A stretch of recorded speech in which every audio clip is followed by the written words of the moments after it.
नमस्ते विद्यार्थी मित्रों, धोरण 12 विषय रसायन विज्ञान प्रकरण नंबर 7 समूह नंबर 100 આજના વિડિયો લેક્ચરની અંદર આપનું હાર્દિક સ્વાગત છે। આગળના વિડિયો લેક્ચરની અંદર આપણે ઓઝોન વિશે વાત કરેલી હતી। આજે આપણે સલ્ફ્યુરિક એસિડની બનાવટ, ગુણધર્મો અને ઉપયોગનો અભ્યાસ કરવાનો છે। સલ્ફ્યુરિક એસિડને બીજા ક્યાં નામે ઓળખવામાં આવે? તો સલ્ફ્યુરિક એસિડને એક તો રસાયણનો રાજા કહેવાય। શું કહેવાય? રસાયણનો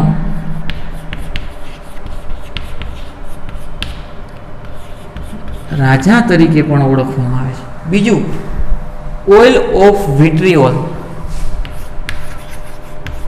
ઓઇલ ઓફ વિટ્રિયોલ અથવા તો ઓઇલ ઓફ વિટ્રિયોલ અથવા તો ગંધકનો તેજાબ કહેવાય। શું કહેવાય? ગંધકનો તેજાબ, ગંધકના તેજાબ તરીકે। ગંધક એટલે સલ્ફર અને તેજાબ એટલે એસિડ। સલ્ફરનો એસિડ છે સલ્ફ્યુરિક એસિડ। તો કઈ રીતે બનાવવામાં આવે? તો એમાં પહેલું સ્ટેપ છે સલ્ફર અથવા સલ્ફાઇડયુક્ત ખનિજને હવામાં બાળવામાં આવે। સલ્ફર અથવા સલ્ફાઇડ ખનિજને હવામાં બાળતા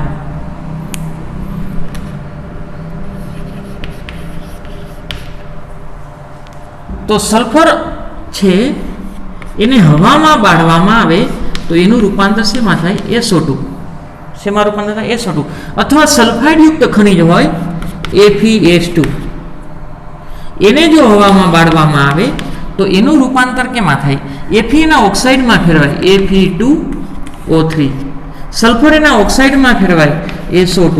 બેલેન્સ કરી તો એકી સંખ્યામાં ઓક્સિજન અહીં 2 મૂકું, Fe4 થયા, અહીંયા 4 મૂકી દઉં, સલ્ફર 8 થયા, અહીં 8 મૂકી દઉં, 8 દુ 16, 16 ને 6 22, અહીં કેટલા મૂકી દઉં?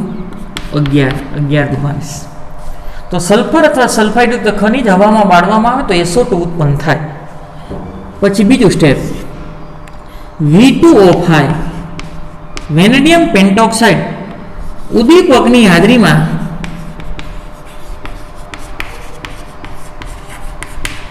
SO2 નું રૂપાંતર SO3 માં કરવામાં આવે। SO2 નું SO3 માં રૂપાંતર કરવામાં આવે। બીજા સ્ટેપની અંદર SO2 જે બન્યો છે એનું રૂપાંતર SO3 માં કરવામાં આવે। કોની હાજરીમાં? વેનેડિયમ પેન્ટોક્સાઇડ ઉદ્દીપકની હાજરીમાં। તો SO2 છે, આ પ્રક્રિયા પ્રતિવર્તી છે, SO3 માં રૂપાંતર કરવું છે। કોની હાજરીમાં? વેનેડિયમ પેન્ટોક્સાઇડ એટલે V2O5, V2O5 ની હાજરીમાં। તો તમારે ઓક્સિજન ઉમેરવો પડશે, બેલેન્સ કરવું હોય તો 2 મોલ, 3 દુ 6 અને 2 2 દુ 4 ને 2 6, બેલેન્સ થઈ ગયું। પ્લસ ઉષ્મા છૂટી પડે, પ્લસ શું છૂટી પડશે?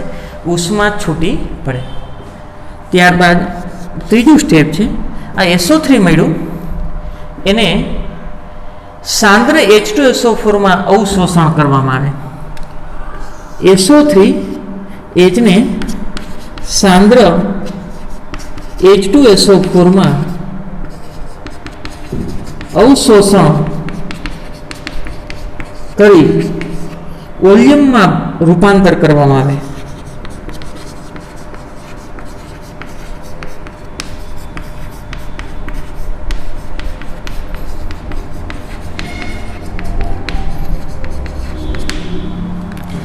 SO3 ને સાંદ્ર H2SO4 માં રૂપાંતર। હવે જો આ SO3 ને તમે ડાયરેક્ટ પાણીમાં નાખો ને તો H2SO4 બની જાય, પણ આ SO2 છે ને એ ખૂબ જ પાણીમાં દ્રાવ્ય છે, પણ SO3 પાણીમાં અલ્પ પ્રમાણમાં દ્રાવ્ય થતો હોવાને કારણે એને પાણીમાં દ્રાવ્ય કરવાને બદલે શેમાં દ્રાવ્ય કરવામાં આવે? સાંદ્ર H2SO4 માં। SO3 છે એને H2SO4 માં દ્રાવ્ય કરવામાં આવે તો એ શેમાં રૂપાંતર થાય? H2H2O7 અને શું કહેવાય? ઓલિયમ અથવા pyrosulphuric acid, pyro sulphuric acid, oleum અથવા એને શું કહેવાય પાયરોસલ્ફ્યુરિક એસિડ. 3 તબક્કાની અંદર સલ્ફર અથવા સલ્ફાઇડ ખનિજ ઓક્સિજનની હાજરીમાં ગરમ કરવાથી SO2 માં રૂપાંતર થાય. SO2 વેનેડિયમ પેન્ટોક્સાઇડ ઉદ્દીપકની હાજરીમાં ઓક્સિજન સાથે પ્રક્રિયા કરી સલ્ફર ટ્રાયોક્સાઇડમાં, સલ્ફર ટ્રાયોક્સાઇડમાં ડાયરેક્ટ પાણી નાખી દો તો પણ H2SO4 બને છે, પણ H2SO4 ની પાણીમાં દ્રાવ્યતા ખૂબ જ ઓછી છે, તેથી સાંદ્ર H2SO4 માં અવશોષણ કરવામાં આવે છે, તેથી ઓલિયમમાં રૂપાંતર થાય. હવે ખૂબ જ અગત્યનો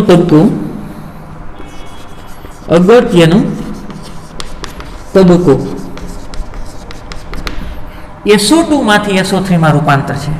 અગત્યનો તબક્કો કયો છે? SO2 નું SO3 માં રૂપાંતર એ ખૂબ જ અગત્યનો તબક્કો છે. પ્રક્રિયા કેવી છે? ઉષ્મા છૂટી પડે છે, એટલે પ્રક્રિયા ઉષ્માક્ષેપક છે. પ્રક્રિયા ઉષ્મા ક્ષેપક છે, એટલે કે પ્રક્રિયા દરમિયાન ઉષ્મા છૂટું પડે, અને જો ઉષ્મા છૂટી પડે તો તાપમાન વધારશો તો થશે શું? પ્રક્રિયા પ્રતિગામી થાય, તેથી આ પુરોગામી દિશાનું આનું કદ ઘટે. તેથી ઊંચા તાપમાને પ્રક્રિયા કઈ દિશામાં થાય? પ્રતિગામી. પ્રક્રિયા ઉષ્માક્ષેપક છે, એટલે તાપમાનનો વધારો નુકસાનકારક છે. તેથી ઊંચા તાપમાને પ્રક્રિયા પ્રતિગામી થવાથી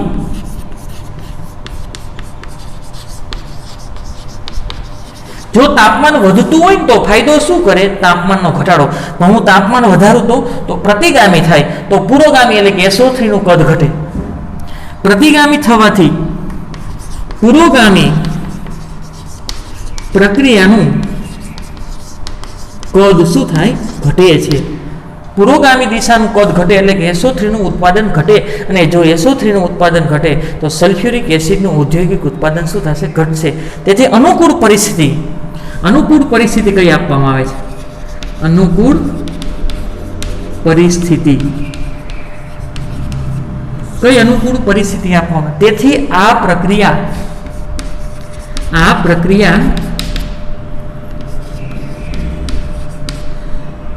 2 બાર દબાણે અથવા વાતાવરણ, આ પ્રક્રિયા 2 બાર દબાણે અને 720 કેલ્વિન તાપમાને 720 કેલ્વિન તાપમાને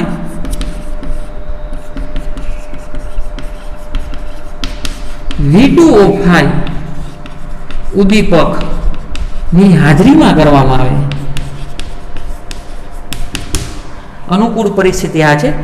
દબાણ 2 બાર અને 720 કેલ્વિન તાપમાને વેનેડિયમ પેન્ટોક્સાઇડ ઉદ્દીપકની હાજરીમાં કરવામાં આવે તો વધારેમાં વધારે શું મળે?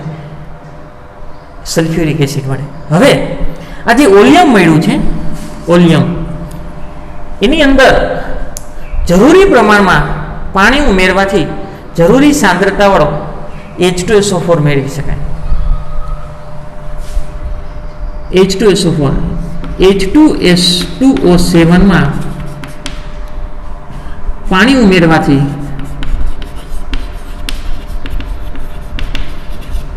જરૂરી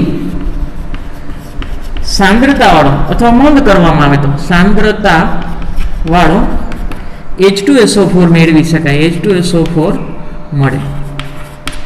ઓલિયમ મળ્યું H2S2O7, એમાં શું ઉમેરું? પાણી અથવા મંદ કરું. ઓલિયમને મંદ કરવામાં આવે તો 2 મોલ H2SO4 પ્રાપ્ત થશે. શું થશે? 2 મોલ H2SO4. એક તમે અહીંયા ઉપયોગ કર્યો તો એ મળી જશે ને, એક વધારાનો મળ્યો. એક આપણે ઉપયોગ કર્યો તો તે મળ્યો, અને એક શું મળશે? વધારાનો મળશે. આગળ એના ભૌતિક ગુણધર્મોની વાત કરી તો ભૌતિક ગુણધર્મો એક તો રંગવિહીન છે, રંગવિહીન. બીજું ઘટ તૈલી પ્રવાહી, ઘટ તૈલી પ્રવાહી. રંગવિહીન છે. H2SO4 ને રંગ ન હોય. ઘટ તૈલી પ્રવાહી છે. શું કામ? એને પ્રબળ આકર્ષણ છે. એટલે ઘટ તૈલી પ્રવાહી છે અને વિશિષ્ટ ઘનતા 1.84 છે. વિશિષ્ટ ઘનતા કેટલી છે? 1.84.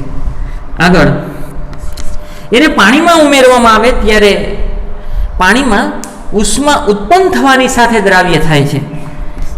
H2SO4 ને પાણીમાં ઉમેરવામાં આવે ત્યારે એ પ્રક્રિયા ઉષ્માક્ષેપક છે, એટલે કે ઉષ્મા ઉત્પન્ન થાય છે. ઉષ્મા ઉત્પન્ન થાય છે, અથવા આવું લખો તો હાલે. H2SO4 ઉષ્મા ઉત્પન્ન થવાની સાથે પાણીમાં દ્રાવ્ય થાય છે. H2SO4 ઉષ્મા ઉત્પન્ન થવાની સાથે પાણીમાં દ્રાવ્ય થાય, અથવા H2SO4 ને પાણીમાં ઉમેરવામાં આવે ત્યારે ઉષ્મા ઉત્પન્ન થાય, કારણ કે ઉષ્માક્ષેપક પ્રક્રિયા છે. તેથી સાંદ્ર સલ્ફ્યુરિક એસિડમાંથી મંદ સલ્ફ્યુરિક એસિડ બનાવવું હોય તો કાળજી રાખવી પડે. તેથી સાંદ્ર H2SO4 માંથી એટલે કે મદ એનું દ્રાવણ બનાવવું હોય, મદ H2SO4 બનાવવા માટે H2SO4 ને ધીમેથી પાણીમાં ઉમેરતા જવાનું છે ને દ્રાવણને હલાવતા જવાનું છે. H2SO4 ને પાણીમાં ઉમેરી સતત હલાવીને દ્રાવણ બનાવવામાં આવે.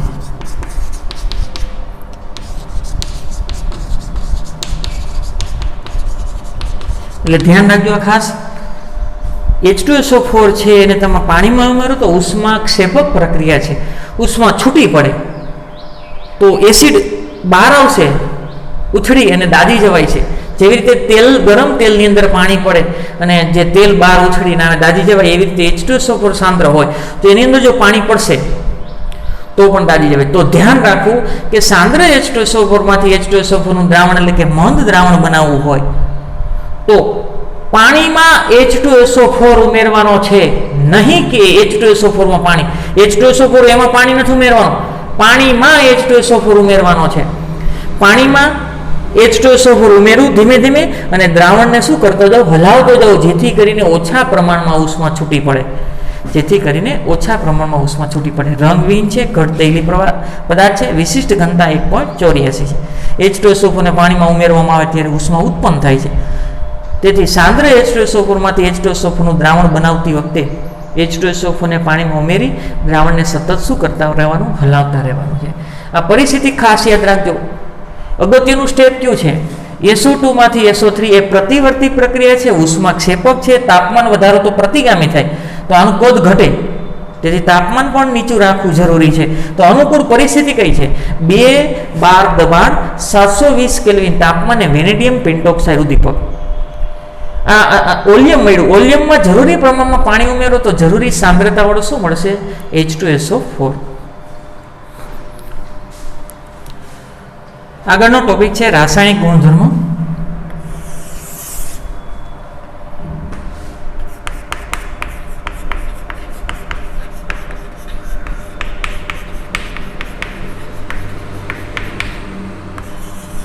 H2SO4 ની રાસાયણિક પ્રક્રિયા છે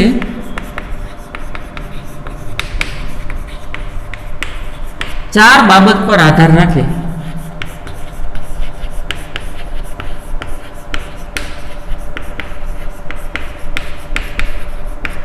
એક તો પેલા નીચી બાષ્પશીલતા,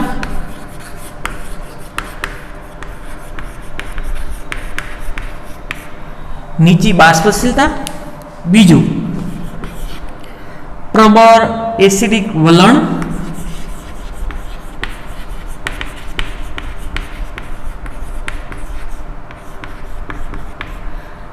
ત્રીજું પાણી પ્રત્યેને ખૂબ જ આકર્ષણ છે હાઇડ્રોજન બંધને કારણે. પાણી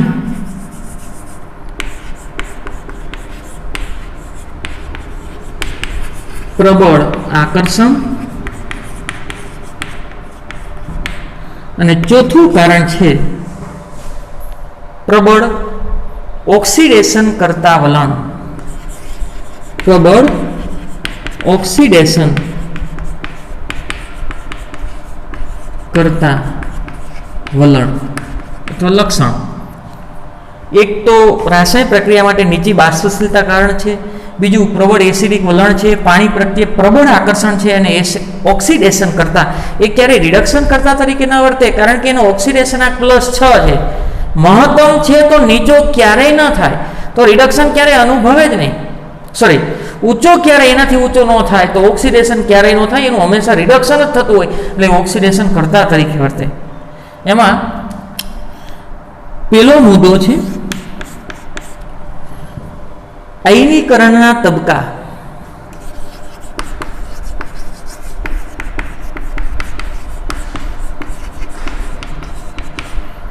આયનીકરણના તબક્કા એટલે કે પ્રબળ એસિડ વલણ છે એની ખાતરી શું? એ ડાયપ્રોટિક એસિડ હોવાને કારણે ડાયપ્રોટિક એટલે કે BH+, કારણ કે 2 OH છે, ઓક્સો એસિડ છે, 2 OH છે, H double bond O OH. આ OH માં જે હાઇડ્રોજન રહ્યો ને એસિડિક હોય, OH ની અંદર જે હાઇડ્રોજન છે એસિડિક છે, એટલે ડાયપ્રોટિક એસિડ છે. એ બંધારણ દોરું છું, ડબલ બોન્ડ O OH અને OH. હાઇડ્રોજન એસિડિક છે, H2SO4. ડાયપ્રોટિક એસિડ છે, BH+ દૂર કરે એટલે ડાયપ્રોટિક એસિડ. ડાયપ્રોટિક એસિડ હોવાથી 2 તબક્કામાં આયનીકરણ થાય.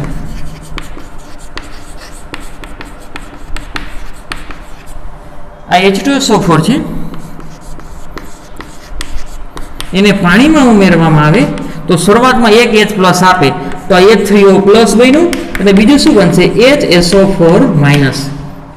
આ માટે અને એસિડનો વિયોજન અચળાંક Ka, અને પહેલી વખત H+ મુક્ત કર્યો છે એટલે K1 કહેવાય. શું કહેવાય? K1. આપણે આ રીતે લખી શકાય, નિપજની સાંદ્રતાનો ગુણાકાર છેદમાં પ્રક્રિયકની સાંદ્રતાનો ગુણાકાર. 11મા ધોરણમાં લખતા હતા આવું. H3O+ ની સાંદ્રતા, HSO4- ની સાંદ્રતા છેદમાં H2SO4 ની સાંદ્રતા, અને આ Ka1 નું મૂલ્ય છે ને, તેનું મૂલ્ય Ka1 નું મૂલ્ય છે ને એ 10 કરતા પણ વધારે છે. 10 કરતા પણ વધારે છે Ka1 નું મૂલ્ય. આગળ હજી આ એક H+ છૂટો પાડશે, HSO4- H2O.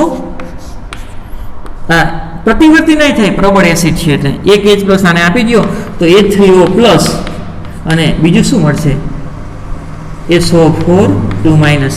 પછી K2 લખવું તો લખી શકાય. શું લખી શકાય? નિપજની સાંદ્રતાનો ગુણાકાર છેદમાં પ્રક્રિયકની સાંદ્રતાનો ગુણાકાર. પણ અહીંયા K2 નું મૂલ્ય 1.2 ગુણ્યા 10 - 2 ઘાત છે. 1.2 ગુણ્યા 10 - 2 ઘાત ઘણું નીચું છે, આની સરખામણીમાં ઘણું નીચું છે.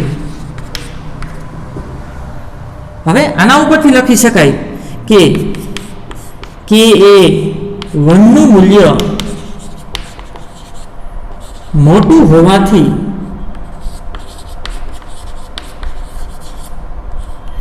પ્રથમ તબક્કામાં વધુ પ્રમાણમાં આયનીકરણ થાય. પ્રથમ તબક્કામાં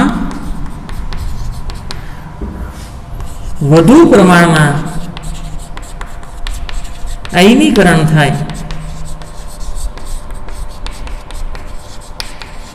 તેથી તે ક્યાં તરીકે વર્તે છે?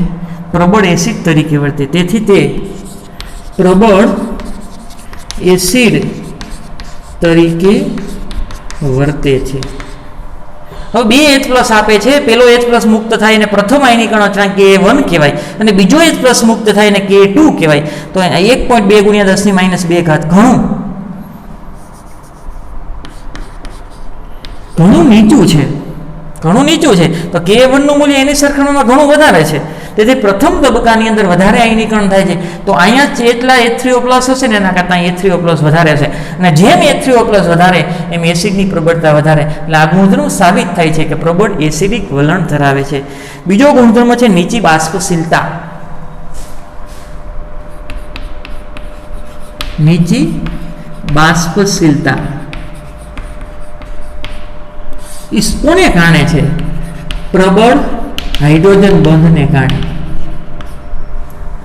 પ્રબળ હાઇડ્રોજન બંધને કારણે નીચી બાષ્પશીલતા એટલે સરળતાથી બાષ્પમાં ફેરવાતો નથી, કારણ કે બંને આ H2SO4 ના અણુ વચ્ચે આકર્ષણ હોય. નીચી બાષ્પશીલતાને કારણે એની બાષ્પશીલતા નીચી છે. નીચી બાષ્પશીલતાને કારણે વધુ બાષ્પશીલ એસિડની બનાવટમાં તેનો ઉપયોગ થાય. દાખલા તરીકે MX છે એની H2SO4 સાથે પ્રક્રિયા કરવામાં આવે 2 મોલ, તો આવું બને છે HX અને બીજું M2SO4. શું બને છે? M2SO4. આ 2 મોલ આ રીતે થશે. આ M આલ્કલી ધાતુ છે એટલે પ્લસ અને X માઇનસ 2 મોલ. અહીંયા વિઘટન આ રીતે થાય 2 મોલ H પ્લસ અને SO4 2 માઇનસ. એટલે આ ભેગા કરો તો શું મળે? 2H અને 2X એટલે 2 મોલ HX. જ્યાં M આલ્કલી ધાતુ લેવાની છે. આલ્કલી ધાતુ એમ શું છે? આલ્કલી ધાતુ એટલે કે પહેલા સમૂહની ધાતુ. અને જ્યાં X તરીકે તમે ફ્લોરિન લઈ શકો, ક્લોરિન લઈ શકો અને NO3 લઈ શકો. Fluorine, chlorine, NO3. તો આ પ્રક્રિયા દ્વારા તમે કેવા એસિડ બનાવી શકાય? નોંધ, કેવા એસિડ બનાવી શકાશે? ધારો કે અહીંયા આલ્કલી તરીકે Na અને Cl લઉં તો અહીંથી H અને Cl એક HCl બનાવી શકાય. શું બનાવી શકાય? HCl. અહીંયા NaF લઉં, ધ્યાન રાખજો કોયડાના પ્રશ્નમાં છે જ આ. અહીંયા NaF લઉં તો અહીંયા H અને F HF બનાવી શકાય. HF. અને અહીંયા NO3 લઉં NaNO3 તો અહીંયા H અને NO3 તો અહીં શું બને? HNO3 જેવા એસિડ બનાવી શકાય. નીચી બાષ્પશીલતાને કારણે ઊંચી બાષ્પશીલતા ધરાવતા HCl, HF અને HNO3 સરળતાથી બાષ્પમાં ફેરવાઈ જાય, જ્યારે H2SO4 સરળતાથી બાષ્પમાં ફેરવાતો નથી. એસિડ ક્ષારોની શ્રેણી. હવે ડાયપ્રોટિક હોવાને કારણે 2 શ્રેણીના ક્ષાર આપે. ડાયપ્રોટિક. હવે 2H+ આપે છે તો ડાયપ્રોટિક કહેવાય. ડાયપ્રોટિક એસિડ હોવાથી 2 ક્ષારોની શ્રેણી બનાવે. 2 ક્ષારોની શ્રેણી બનાવે. એક તો એક H+ દૂર કરી નાખો ને એને જોડી દઉં તો આવું થાય. NaHSO4 આ એક ક્ષારની શ્રેણી કહેવાય. H2SO4 ની NaCl સાથે પ્રક્રિયા કરો તો NaHSO4 મળે. આ ક્ષારની પ્રથમ શ્રેણી કહેવાય. આનું નામ શું થાય? સોડિયમ હાઇડ્રોજન સલ્ફેટ અથવા સોડિયમ બાયસલ્ફેટ અથવા શું થાય? સોડિયમ બાયસલ્ફેટ. હું 2 મોલ NaCl સાથે પ્રક્રિયા કરું તો અહીં 2 H દૂર થાય અને પાણી છૂટું પડશે અને અહીંયા 2 Na જોડાઈ જશે તો શું થાય? એસિડ અને બેઝની NaOH સાથે પ્રક્રિયા કરું તો આવું થાય Na2SO4. એક આ શ્રેણી મળે. એકમાં એક હાઇડ્રોજન દૂર થાય તો એક શ્રેણી આ NaHSO4 સોડિયમ હાઇડ્રોજન સલ્ફેટ અથવા સોડિયમ બાયસલ્ફેટ અથવા 2 H દૂર થઈ જાય તો Na2SO4. તો આનું નામ શું થાય? Sodium sulphate. 2 શ્રેણીના ક્ષાર બનાવે. કેટલા શ્રેણીના? 2 શ્રેણીના ક્ષાર બનાવે. આગળ રાસાયણિક પ્રક્રિયાની અંદર નિર્જલીકરણ કરતા તરીકે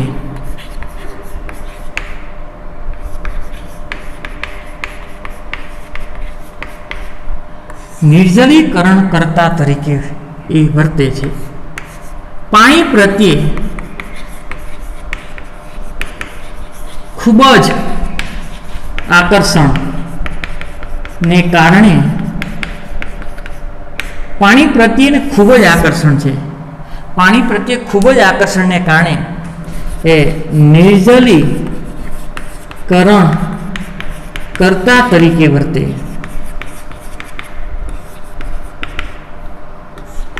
નિર્જલીકરણ કરતા તરીકે વર્તે. આગળ તો એનો ઉપયોગ ક્યાં થાય? જો જે વાયુ H2SO4 સાથે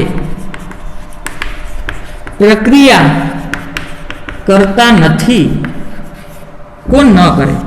Cl2, HCl, SO2 આવા વાયુ છે. જે વાયુ H2SO4 સાથે પ્રક્રિયા કરતા નથી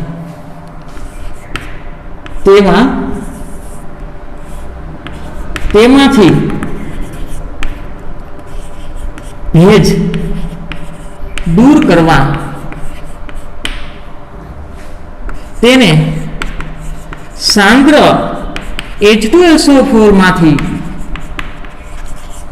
પસાર કરતા તે શુષ્ક બને છે. જો નિર્જલીકરણ કરતાનો ગુણધર્મ છે, પાણી પ્રત્યે ખૂબ જ આકર્ષણ છે, એટલે પાણીને ખેંચી લે છે, તો એનો ફાયદો થાય. શું? Cl2 ની અંદર પાણી હોય તો એ પરક્લોરિક એસિડમાં લાંબો સમય પડ્યું રહે ને તો પરક્લોરિક એસિડમાં રૂપાંતર થઈ જાય. આ SO2 છે એનો ઉપયોગ ઔદ્યોગિક ઉત્પાદન H2SO4 ના ઉત્પાદનમાં થતો હોય, પણ જો આની અંદર પાણી હોય તો એનું રૂપાંતર H2SO3 માં રૂપાંતર થઈ જાય, પછી બિન ઉપયોગી બની જાય. તો એમાંથી ભેજ દૂર કરવો છે, પાણી દૂર કરવું છે, તો આ વાયુ છે એને H2SO4 માંથી પસાર કરવા, પણ શરત એ છે કે એની સાથે પ્રક્રિયા કરતા ન હોવા જોઈએ. Cl2 H2SO4 સાથે પ્રક્રિયા ન કરતો હોવો જોઈએ. HCl કે SO2 H2SO4 સાથે પ્રક્રિયા ન કરતા હોય તો, અને એમાં ભેદ હોય તો એને H2SO4 માંથી પસાર કરો તો ભેદ એટલે કે પાણીને કોણ ખેંચી લેશે? H2SO4, અને આ વાયુ કેવા થઈ જાય? શુષ્ક બની જાય. કેવા બને? શુષ્ક. આગળ એનો એક અગત્યનો પુરાવો છે, એક કાર્બનિક સંયોજનમાંથી પાણી અણુ દૂર કરે. તે કાર્બનિક સંયોજનમાંથી H2O દૂર કરે. દાખલા તરીકે કાર્બોહાઈડ્રેટ સંયોજનમાંથી પાણી દૂર કરી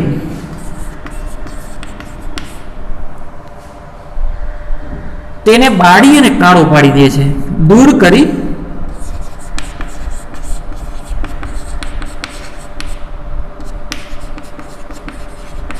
જે તેનો પુરાવો છે.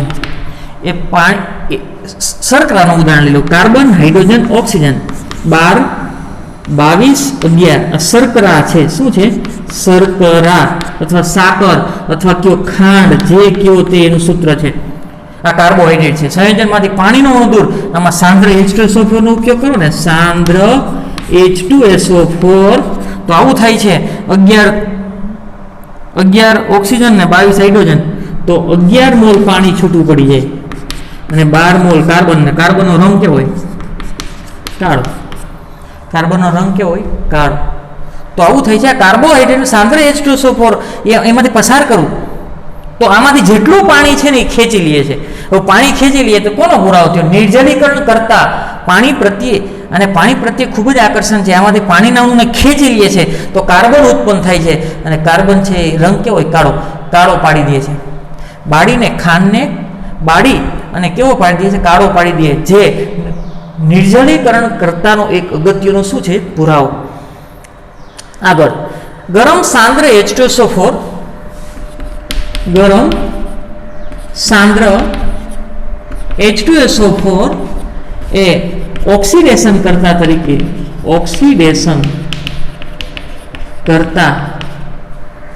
તરીકે વર્તે છે, જેની પ્રબળતા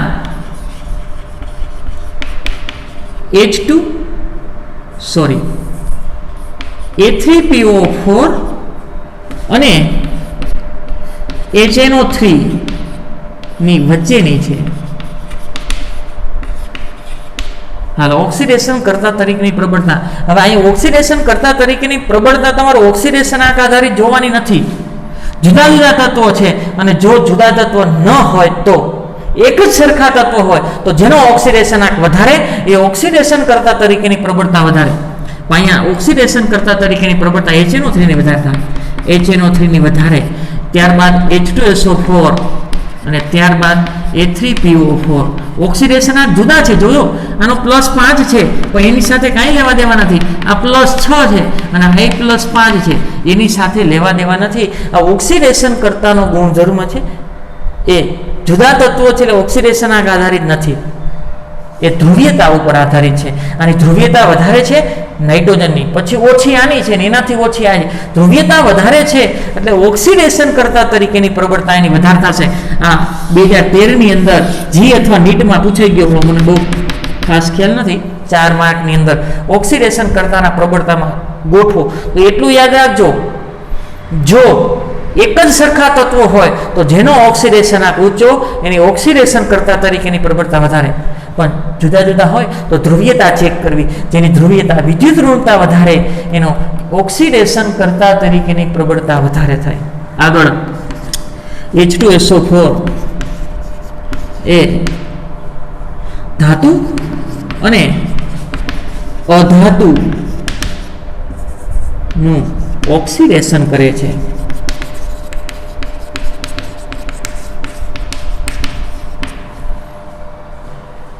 તો પોતાનું શું કરતો રિડક્શન, તો પોતે ઓક્સિડેશન કરતા તરીકે વર્તે. આ કોપર ધાતુ છે એની H2SO4 સાથે પ્રક્રિયા કરી નાખું, સાંદ્ર 2 મોલ, તો કોપર સલ્ફેટ મળે CuSO4. શું મળશે? CuSO4 કોપર સલ્ફેટ મળે, હાઇડ્રોજન છે બીજું પાણી મળશે. શું મળશે? H2O બેલેન્સ કરી જુઓ, બીજું SO2 મળશે, SO2 અને બીજું શું મળશે? H2O. હાઇડ્રોજન 4 છે ત્યાં 2 મૂકી દો, સલ્ફર 1 અહીંયા ને 1 અહીંયા, બેલેન્સ થઈ ગયું.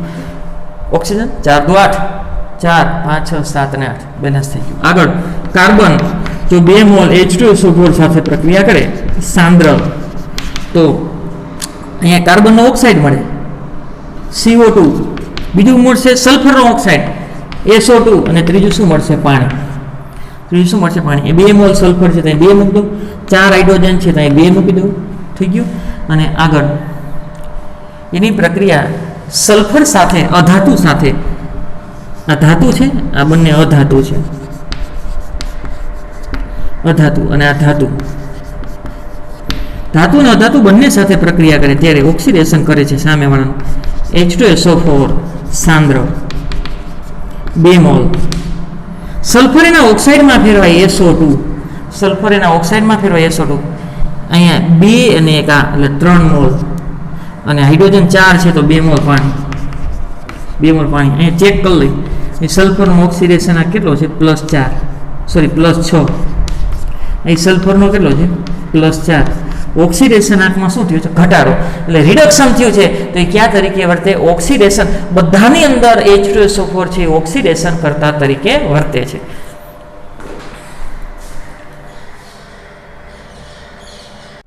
આગળનો મુદ્દો છે H2SO4 ના ઉપયોગ. H2SO4 ના ઉપયોગ.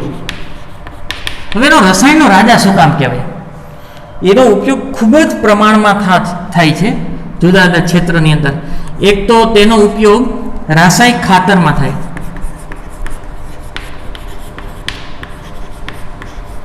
ક્યાં? એમોનિયમ સલ્ફેટ, એમોનિયમ સલ્ફેટ અને સુપર ફોસ્ફેટ ખાતર, સુપર ફોસ્ફેટ. આ એમોનિયમ સલ્ફેટ અને સુપર ફોસ્ફેટ એ રાસાયણિક ખાતર છે અને ખેડૂતો રાસાયણિક ખાતરનો ભરપૂર પ્રમાણમાં ઉપયોગ કરે છે. તો H2SO4 સલ્ફેટયુક્ત ખાતર છે, બરોબર? તો આમાં વધારે પ્રમાણમાં ઉપયોગ થાય H2SO4 નો, એટલે એને રસાયણનો રાજા કહેવાય. બીજું વર્ણકો. વર્ણકો એટલે કપડાને રંગ કરવા માટે, પેન્ટ્સ દિવાલ રંગવા માટે, અને રંગકો ઘણા પ્રકારના આવે. ખાદ્ય રંગક આવે, દિવાલ ધોળવા, દિવાલને રંગ કરવા માટે રંગ આવે, કપડાને કલર કરવા માટે આવે. રંગકો ના ઉત્પાદનમાં મધ્યવર્તી તરીકે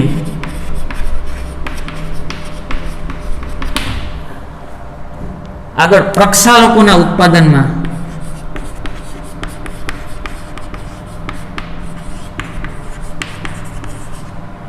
પ્રક્ષાલક એટલે પ્રક્ષાલક એટલે ડિટર્જન્ટ, અને રોજિંદા જીવનમાં ડિટર્જન્ટનો ભરપૂર પ્રમાણમાં ઉપયોગ થાય તો H2SO4 એમાંથી બનાવવામાં આવે છે.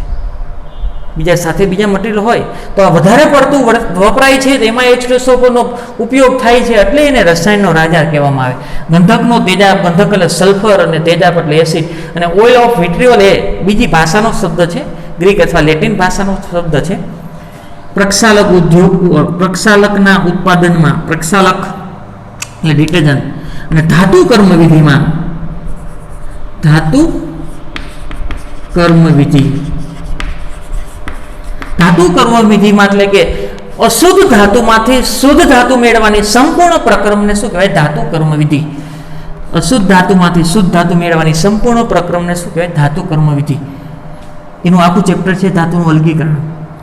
આગળ સંગ્રાહક કોષમાં એટલે કે બેટરીમાં, બેટરીની અંદર પણ મધ H2SO4 નો ઉપયોગ થાય. બીજું નાઇટ્રોગ્લિસરીન,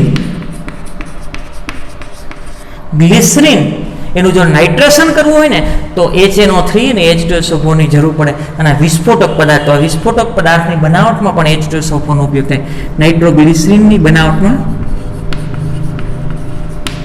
અને બીજું પ્રયોગશાળામાં પ્રક્રિયક તરીકે, પ્રયોગશાળામાં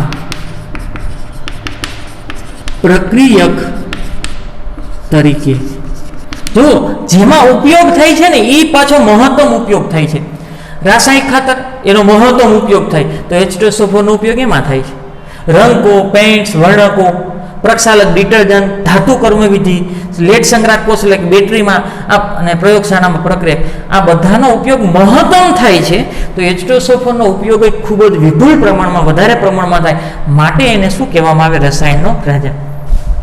આજે આપણા વિડીયો લેક્ચરની અંદર H2SO4 ની બનાવટ, ગુણધર્મ, ભૌતિક અને રાસાયણિક અને તેના ઉપયોગનો અભ્યાસ કરેલો. આજે આપણે આ લેક્ચર પૂર્ણ જાહેર કરીએ છીએ. આભાર.